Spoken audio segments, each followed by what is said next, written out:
Raúl Domingo Miliani Sabido, licenciado en Psicología Clínica por la Universidad Latinoamericana, con estudios de maestría en Psicoterapia Cognitivo-Conductual y diplomado en Psicotraumatología, Psicogeriatría, Gerontología, Análisis de Mentira y Evaluación de la Verdad, así como en Terapia Cognitivo-Conductual.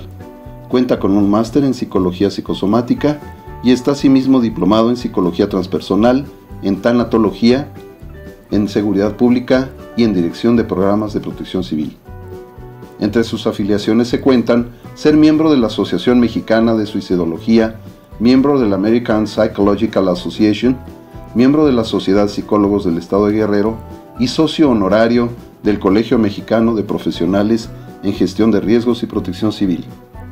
Destaca haber sido secretario de Protección Civil del Gobierno del Estado de Guerrero y asimismo director general de Prevención en la Secretaría de Protección Civil del Distrito Federal. Por su vocación de paramédico ha sido director operativo nacional del Comité Nacional de Desastres de la Cruz Roja Mexicana y actualmente se desempeña como psicólogo clínico del Instituto Mexicano para la Psicología de Emergencia, Asociación Civil. Destacan mucho sus trabajos en la docencia y en la capacitación y ha desarrollado diversos trabajos y presentado conferencias, diplomados y cursos en diversas instituciones del país. Con ustedes, Raúl Domingo Miliani Sabido. Amigos de CG Imagen, ¿cómo están?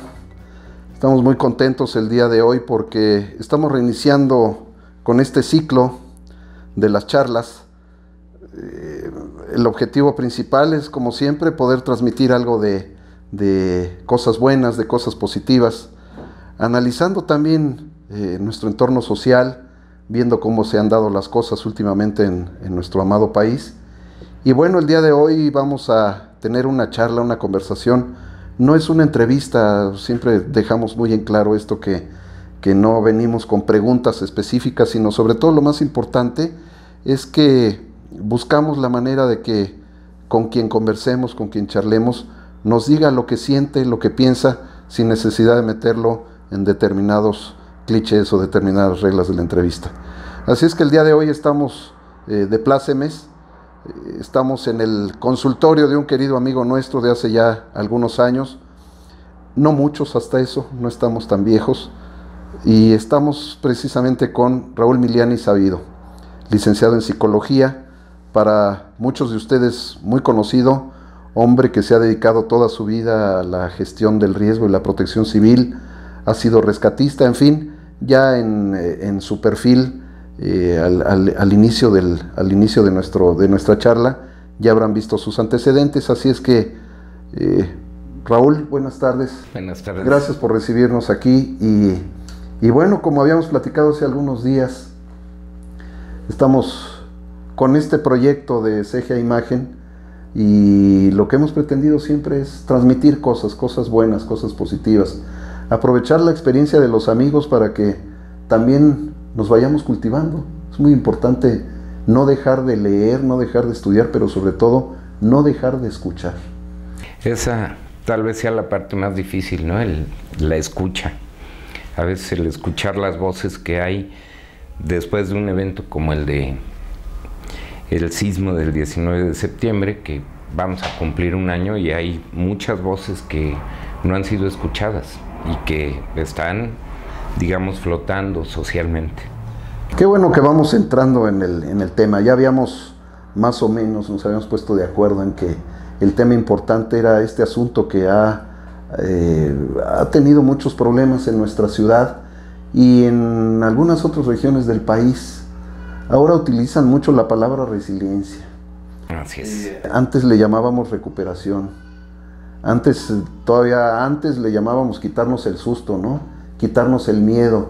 En fin, esto de la resiliencia o la capacidad que debemos tener para recuperarnos después de un evento que nos afecta, es algo que para mí hace algunos años, fíjate que sí representó un problema. Yo fui de los veteranos del 85, man. Y después de 15 días de estar rescatando gente, de estar apuntalando estructuras y todo, yo era ingeniero en ese entonces y me mandaron a hacer trabajos ahí en la colonia Roma. A mí me golpeó mucho el hecho de tener que rescatar niños entre los restos, ¿no? Entre los escombros. Eso me golpeó mucho. Y a los 15 días a mí me pasó una cosa particular, que me levanté una mañana y no me podía mover. ¿Y sabes cómo me lo quitaron, el que me pudiera mover? Con unas inyecciones que me puso un primo que era neurólogo. Allá me llevaron al hospital naval y me inyectaron, y con eso más o menos, para poderme mover. Pero donde sí quedé con ciertas cosas fue aquí arriba, ¿no? Así es, así es. A mí te podría contar que en el 85, bueno, pues estuvimos rescatando gente en el Multifamiliar Juárez, en el Hospital Juárez, en el Hospital General. Y en el Multifamiliar Juárez era la familia de un compañero nuestro de Cruz Roja. Él había estado de guardia en ambulancias, viene el sismo, llega a su casa a ver cómo estaban y toda su familia falleció. En este sismo del 2017, cuando viene el movimiento y empiezas a ver las bolas de polvo que están viéndose por diferentes lados de la ciudad, en diferentes partes, dices, bueno, otro 85, yo llego, primero recibo el mensaje de mi mujer que me dice, nos quedamos atrapados, el bebé de 3 meses y ella en el departamento porque se descuadró la puerta, pero en el mensaje me dice, parece que el edificio se colapsó de allá abajo, qué bueno que tú estás bien. Entonces, automáticamente nuestro cerebro recupera imágenes asociadas. Entonces empieza a pensar cómo se cae el edificio, ¿no? Cómo se está cayendo mi casa con mi familia adentro, si es en 1000 hojas, o sea, sándwich, si es oblicuo, si se va de lado, por dónde entrarle. Tú ya vas pensando en cómo rescatarlo y rescatar probablemente los cuerpos. Sin embargo, después me habla y me dice, no, ya me lograron sacar, el edificio no se colapsó, sí tuvo daños, pero llego a visitar a mi madre a la colonia Roma, a ver cómo estaba, camino, y se viene frente a mí el edificio de San Luis y Medellín. Me meto a los escombros y lo primero que te viene es el cruce de imágenes de 85 con la realidad. Y empieza a recuperar la experiencia de cómo le entramos aquella vez a los escombros. Ahora tenemos equipos break, pero pues estás sin nada, ¿no? No tienes gatos, no tienes puntales, no tienes cámaras, no tienes tecnología. Entonces, aunque ahora podemos tener más tecnología, situaciones así te llevan pues a recordar la improvisación, ¿no? Cómo improvisas un equipo de escucha en escombros con un bidón de agua, una manguera y un embudo, que nos lo enseñaron los franceses en 1985, pues lo aplicas, pero no deja de tocarte el que la gente muera, ¿no? Sí. Y por muy expuesto que estés a la muerte, a eventos traumáticos, finalmente siempre vas a tener una secuela, una consecuencia, porque somos seres humanos, ¿no? Y lo mismo que está viviendo la víctima, lo estás viviendo tú desde otra perspectiva, lo están viviendo los mismos periodistas, los rescatistas, la policía, y muchos todavía súmanle la recepción de cuestiones de agresión, ¿no? Porque hay una condición de estrés agudo que yo quiero entrar a rescatar a mi familia y te dicen no. Tu reacción es de ira ante la frustración de que quieres rescatar, pero sabes que estás rescatando cuerpos, ¿no? Raúl, cuando uno vive una experiencia traumática, sea la que fuera, vamos a pensar, no estrictamente la del sismo, te atropellaron, un tipo en una bicicleta te pegó. ¿Qué sucede en nuestra mente? O sea, ¿se graba algo y se convierte en un mecanismo de defensa, o qué es lo que pasa? Porque, bueno, dice uno, no me vuelve a pasar, ahora sí me voy a fijar al cruzar la calle para que no me atropelle la bicicleta. Esas experiencias traumáticas dejan algo grabado, ¿o qué es lo que ocurre? Porque igual pienso que volvemos a vivir el miedo, ¿no? Así es. De hecho, vámonos en la historia del desarrollo. actualmente ya hay una rama de la genética que se llama justamente epigenética, y la epigenética de lo que habla es, se descubrió que dentro de la cadena cromosómica a nivel del núcleo existe una serie de, digamos, de cromosomas que son no codificadores, pero que influyen en el 5% de los que codifican. Entonces, en nuestro desarrollo nacemos y empezamos a adquirir experiencias, empezamos a adquirir memorias, pero digamos que de 0 a 7 años, que es la etapa preoperacional, cuando todavía el frontal no construye cogniciones, no razonamos tanto, nuestro aprendizaje es más emocional. Entonces, te pondría el ejemplo del bebé de nosotros. A los 3 meses... Tuyo y de tu esposa, ¿verdad? Así es. No voy a pensar en el auditorio otra cosa. No, aunque es legal, pero sí, no es mi preferencia. No. Pero justamente Dante tenía 3 meses, Marlene le estaba dando el pecho, viene el sismo, se recarga en un muro, se truena el muro. Por muy psicóloga que sea Marlene, hay una descarga de adrenalina, cortisol, noradrenalina, glucosa, insulina, que sale al torrente sanguíneo a todos los órganos y sistemas, y pues el bebé sí estaba amamantándose, pero se echó unos buches de cortisol, adrenalina y un cóctel, ¿no? Es decir, recibe una carga de hormonas más allá de lo normal. Cuando nosotros vamos creciendo, vamos adquiriendo conocimientos y razonamiento emocional. Ejemplo, los famosos ratones. Estás con mamá y de repente sale un ratón. Y la reacción de mamá no es tomar la escoba y corretear al ratón, sino hacer un triple mortal, subirse a la mesa y gritar ¡un ratón!, ¿no? Entonces tú tienes 1 o 2 años, ves la reacción de miedo de mamá, ves el ratón y lo que haces es asociar. El ratón tiene unas fauces gigantescas, te va a comer, te va a devorar. Pues es lo que tú construyes ante la reacción de mamá.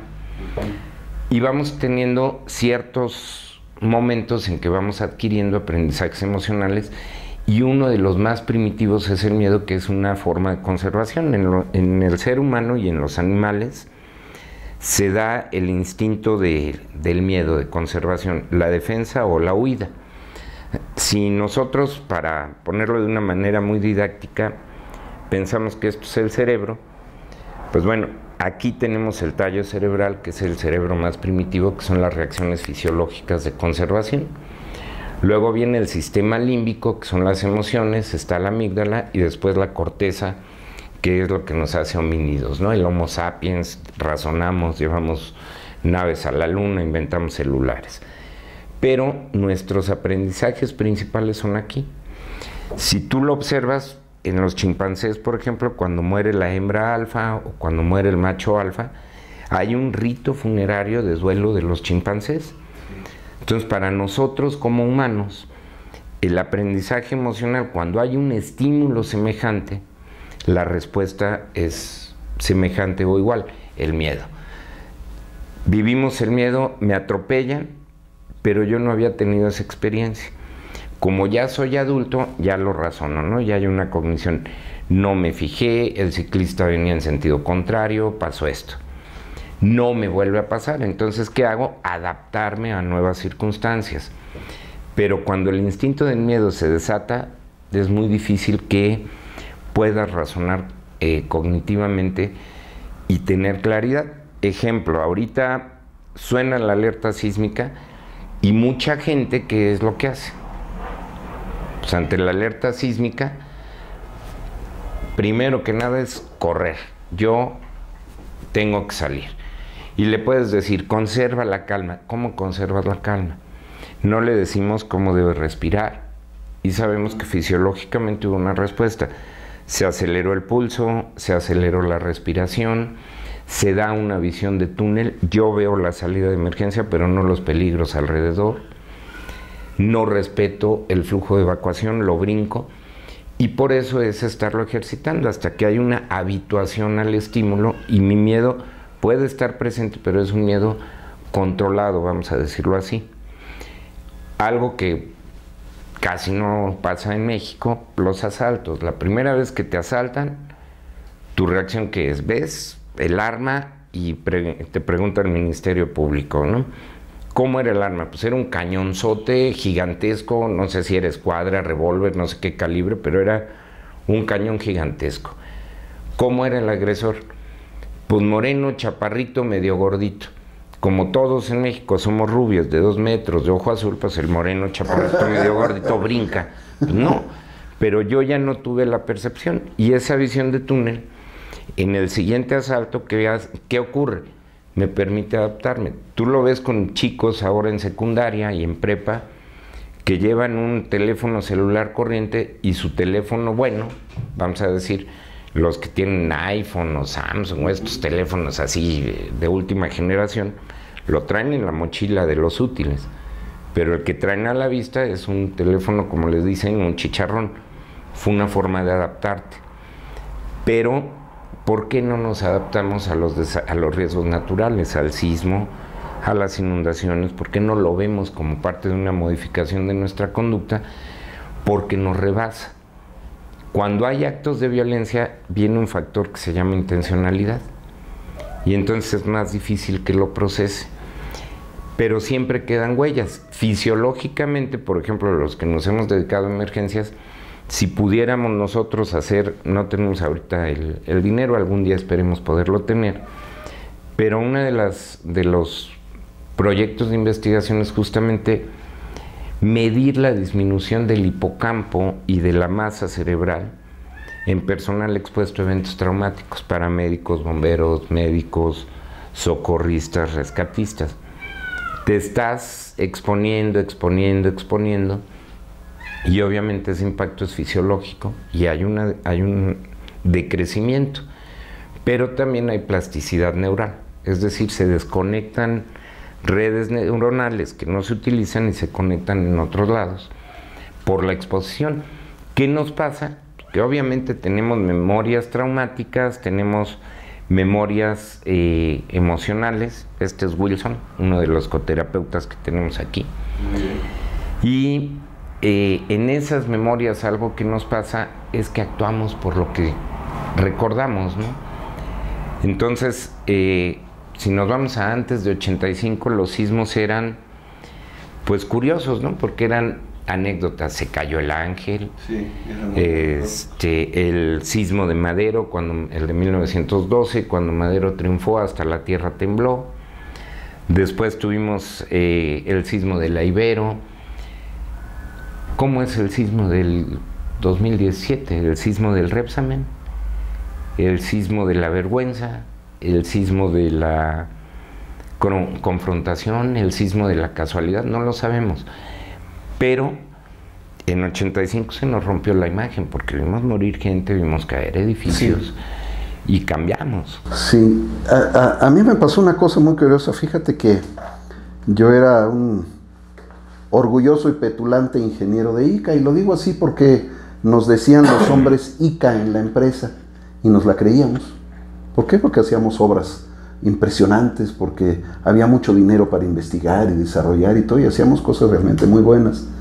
Pero el día del sismo fue muy particular porque finalmente un amigo pasaba a recogerme a la casa de mis papás, yo todavía era soltero, y ¿cómo llegamos hasta ICA, de la Campestre Churubusco hasta ICA y en viaducto? No sé, el caso es que llegamos, sin problemas de tráfico, pero escuchando el radio, y nos estamos dando cuenta de la magnitud. Cuando nos dan algunas instrucciones, algunos de los ingenieros, yo llego hasta lo que se estaba convirtiendo ya en el ícono de la tragedia, que era el Hotel Regis. Y para mí, mi reacción fue, así como me verán, ahora dan baños de agua fría, ¿no? Porque son retos. Pues antes un baño de agua fría era un castigo, y como si me hubieran dado un baño de agua fría, yo me senté, porque Avenida Juárez tenía camellón, me senté en el camellón y me derrumbé. No podía yo creer que todo lo que me habían estado diciendo toda la vida de una ciudad sismo resistente, antes no decíamos así, era antisísmica, ¿no? Nos habían dicho, me estaba yo dando cuenta que era un engaño, que era un fraude. Entonces esa primera impresión para mí fue muy, muy traumatizante. o traumante. Y entonces, ¿qué fue lo que pasó? Que pues tienes que trabajar, tienes que hacer las cosas y haces acopio de fuerza, de valor o de lo que sea y te pones a trabajar. Pasan los años y cuando piensas que ya lo habías resuelto, vuelven otros temblores y fuertes. Y yo me acuerdo que decía, espérate, si yo soy sismólogo, que para los del auditorio que no nos conocen mucho, pues yo soy sismólogo de carrera, y decía yo, espérate, pues yo debería estar más receptivo al movimiento de los edificios, al fenómeno que se da, que si eran los términos aquellos que se usaban antes, que son totalmente fuera de lugar, que trepidatorio, que oscilatorio. Habrá quien no le guste que lo diga yo así, pero pues es un mito, son mitos urbanos de toda la vida. Sismo es sismo y se mueve todo para todos lados, sea para arriba, para abajo, que para los lados. Entonces no se puede clasificar con que trepidatorio es más duro que oscilatorio, es un movimiento terrible. Lo que punto, te trepida, ¿no? Más son las rodillas. Las rodillas, miedo, ¿verdad? ¿no? Son las que trepidan. Y entonces, ¿qué sucede? Que cuando piensas que ya habías diluido, que habías pasado por aquellas etapas que todo el mundo pasa, ¿no? Que la negación, que etcétera, dices, chin, pues ¿en qué habíamos quedado? No, que ya no me iba yo a asustar, no que yo iba a reaccionar adecuadamente, y se supone que nosotros nos dedicábamos a eso, ¿no? Sin embargo, me acuerdo que no hace mucho hubo un sismo, el sismo poblano, que estábamos en plena secretaría, y los primeros que reaccionamos de manera absurda éramos los especialistas. Los expertos, con ese otro término, ¿no? De expertos que está mal aplicado, y había algo, y que sabemos que está aquí, ¿no? Y que hay que buscar la manera de resolverlo. ¿Tú qué crees que va a pasar? Estamos cerca ya de un simulacro. ¿Qué crees que va a pasar? Porque pusieron el simulacro a la misma hora en que ocurre el sismo. Me parece que esa es una clave que va a ser muy difícil de digerir para muchísimos ciudadanos.